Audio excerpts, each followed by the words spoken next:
I address you today as a researcher at the University of Wisconsin-Madison and as a concerned landowner. Stopping Asian carp from invading the Great Lakes needs to be a top priority of state and federal environmental agencies. The fish are on the brink of entering the Great Lakes, the world's largest freshwater ecosystem. They have already decimated rivers and lakes on their way north. In parts of the Mississippi and Illinois River, they represent 97% of the biomass. They outcompete any native species and are nearly impossible to eradicate once present in an ecosystem.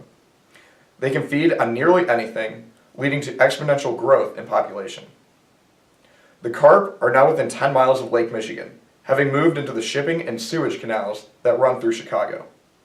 The only thing stopping them from entering the lake now are a series of electric barriers which have proven to be ineffective. Once in Lake Michigan, the carp will move unabated to the rest of the Great Lakes.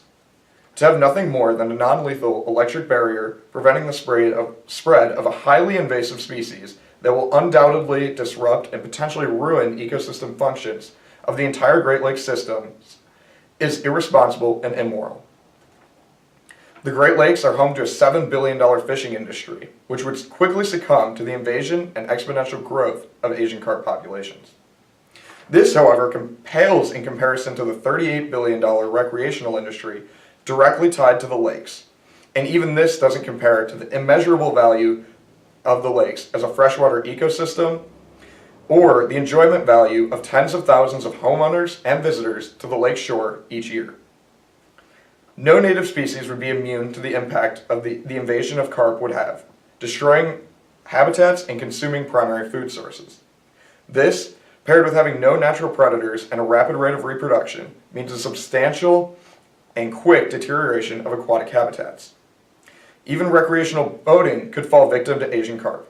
Carp can jump up to 10 feet high when frightened by boats, and weighing up to 100 pounds, they can inflict serious injury to boaters and tubers.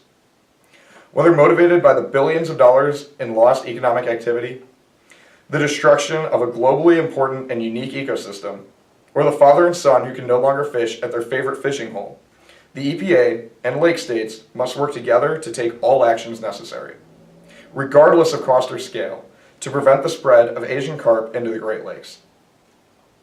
This plan should entail the immediate severing of the Chicago rivers and canals from Lake Michigan.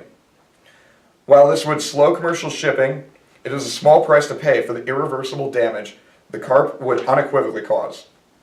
This would buy enough time to begin the costly and arduous eradication effort through the rivers and streams leading to the Great Lakes. Most importantly, action needs to be taken immediately. Waiting even one more season increases the likelihood that the carp will reach the Great Lakes, causing an irreversible travesty.